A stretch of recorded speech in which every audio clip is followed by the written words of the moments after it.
တန်ရှင်းရေးဝန်ထမ်းမိန်းကလေးတစ်ယောက်ဟာခေါင်းမိုးပေါ်မှာရက်နေတဲ့အမျိုးသားတစ်ယောက်ကိုမတော်တဆတွေ့ရှိသွားခဲ့ပါတယ်။သူမဟာအဲ့ဒီလူခုံချတော့မယ်ထင်ပြီးတားဆီးဖို့ကြိုးစားရင်းရုံရင်းဆန်ခတ်ဖြစ်ကနှစ်ယောက်သားအတူတူပြုတ်ကျသွားခဲ့ကြပါတယ်။မြေပြင်ပေါ်ကိုကျသွားတဲ့အချိန်မှာတော့သူတို့နှစ်ဦးရဲ့နှကမ်းချင်းဟာမတော်တဆထိမိသွားခဲ့ပါတယ်။မိန်းကလေးကသူမရဲ့ပထမဆုံးအနံ့ကိုပြန်ပေးဖို့ငိုနေတဲ့ခါမှာတော့နှစ်ပေါင်း20ကြာစကားမပြောဘဲနေခဲ့တဲ့အဲ့ဒီအမျိုးသားဟာမမျှော်လင့်ပဲစကားစပြောလာပါတော့တယ်။သူကမိန်းကလေးကိုဒီနေရာကနေအမြန်ထွက်သွားဖို့ပြောလိုက်ပါတယ်။ဒီမြင်ကွင်းကိုမြင်လိုက်ရတဲ့အမျိုးသားရဲ့ဖခင်ဖြစ်သူဟာအတိုင်းမသိအံ့အားသင့်သွားခဲ့ပါတယ်။သူသားသာဒီလိုမျိုးစကားပြောနိုင်မယ်ဆိုရင်ပြောသမျှစကားတစ်လုံးချင်းစီအတွက်ဒေါ်လာ1000ပေးမယ်လို့မိန်းကလေးကိုကတိပေးခဲ့ပါတယ်။မိန်းကလေးကလည်းချက်ချင်းပဲသဘောတူလိုက်ပါတယ်။ဒါပေမဲ့အဲ့ဒီအမျိုးသားမှာအော်ဒဇင်ဝေဒနာရှိနေပြီးမကြသေးခင်ကသူ့အမေဆုံးပါသွားပြီးနောက်ပိုင်းအခြေအနေကပိုဆိုးနေခဲ့တာပါ။မိန်းကလေးဟာထိုမျိုးသားရဲ့ကုမ္ပဏီကိုသွားပြီးသူမမှာကိုဝင်ရှိနေပြီဖြစ်ကြောင်းအမျိုးသားကတာဝန်မယူကြောင်းဘိုက်ကိုကင်ပြီးလူပုံအလဲမှာပြောချလိုက်ပါတယ်။ပတ်ဝန်းကျင်ကလူတွေအားလုံးကအမျိုးသားကိုဝိုင်းဝန်းအပြစ်တင်ကြတဲ့အခါမှာတော့ထိုအမျိုးသားကသူ့ဖုန်းထဲမှာငါတို့လက်ထက်ကြမယ်ငါမင်းကိုတာဝန်ယူမယ်လို့စာရိုက်ပြီးပြန်ပြောခဲ့ပါတယ်။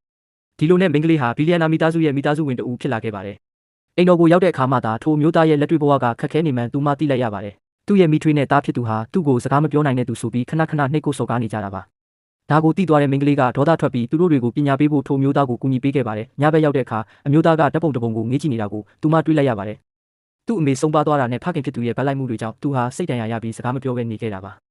မိန်းကလေးကသူ့ခေါင်းလေးကိုအသားအရပုတ်တက်ပေးပြီးသူပျော်ရွှင်လာအောင်နှီးမျိုးစုံနဲ့စူးစမ်းပေးခဲ့ပါတယ်။နောက်တစ်နေ့မှာတော့မိထွေးဖြစ်သူကမိန်းကလေးကိုတီးတန့်ခေါ်တွေ့ပြီးဒေါ်လာ10တန်ချက်လက်မှတ်ပေးကအမျိုးသားရဲ့အရေးကြီးတဲ့စီးပွားရေးလုပ်ငန်းတစ်ခုကိုဖျက်ဆီးဖို့ခိုင်းစေပါတယ်။မိန်းကလေးကပတ်စံကိုလက်ခံလိုက်ပေမဲ့အမျိုးသားနဲ့အတူတိုင်ပင်ပြီးမိထွေးဖြစ်သူကိုစီးပွားဖက်တွေရှေ့မှာအဆက်ကွဲအောင်ပြန်လည်တုတ်ပြန်ခဲ့ပါတယ်။အမျိုးသားဟာဒီတက်ကြွတဲ့မိန်းကလေးနဲ့အတူရှိနေရတာကိုသဘောကျလာပြီးသူမကိုညစာအတူစားဖို့ဖိတ်ခေါ်ခဲ့ပါတယ်။ဒါပေမဲ့မိန်းကလေးကသူမကိုချိန်ထားတဲ့သူရှိတယ်လို့ပြောပြီးနှက်ခမ်းကြီးဆိုးနေတာကိုမြင်လိုက်ရတဲ့အတွက်အမျိုးသားကသူမနောက်ကိုတိတ်တဆိတ်လိုက်သွားခဲ့ပါတယ်။တကယ်တော့မိန်းကလေးဟာသူမရဲ့ဆွေမျိုးတွေကြောင့်အသက်50အရွယ်တထေးကြီးတဦးနဲ့အတင်းအကျပ်ပေးစားခံနေရတာပါ။မိန်းကလေးဟာသူမရဲ့လက်ထက်လက်စွပ်ကိုပြပြီးသူမမှာအိမ်အောင်ရှိကြောင်းပြောတဲ့အခါမှာတော့ထိုတထေးကြီးကဒေါသထွက်ပြီးသူမကိုရိုက်ဖို့ကြိုးစားပါတယ်။အဲ့ဒီအချိန်မှာပဲအမျိုးသားကအချိန်မီရောက်လာပြီးအဲ့ဒီလူကိုကန်ထုတ်လိုက်ပါတယ်။စားတောက်ဆိုင်ကနေအထွက်မှာတော့စောစောကတထေးကြီးဟာဒေါသထွက်နေတာကြောင့်သူတို့နှစ်ယောက်ကိုကားနဲ့တိုက်ဖို့ကြိုးစားပါတော့တယ်။အမျိုးသားကမိန်းကလေးကိုဆွဲဖယ်ပြီးအန်ရီကနေကယ်တင်ပေးခဲ့ပါတယ်။သူကမင်းဘာဖြစ်သွားသေးလဲလို့စိုးရိမ်တကြီးမေးလိုက်တဲ့အခါမှာတော့မိန်းကလေးကသူနောက်တစ်ချိန်စကားပြန်ပြောလာတဲ့အတွက်အတိုင်းမသိဝမ်းသာသွားပါတော့တယ်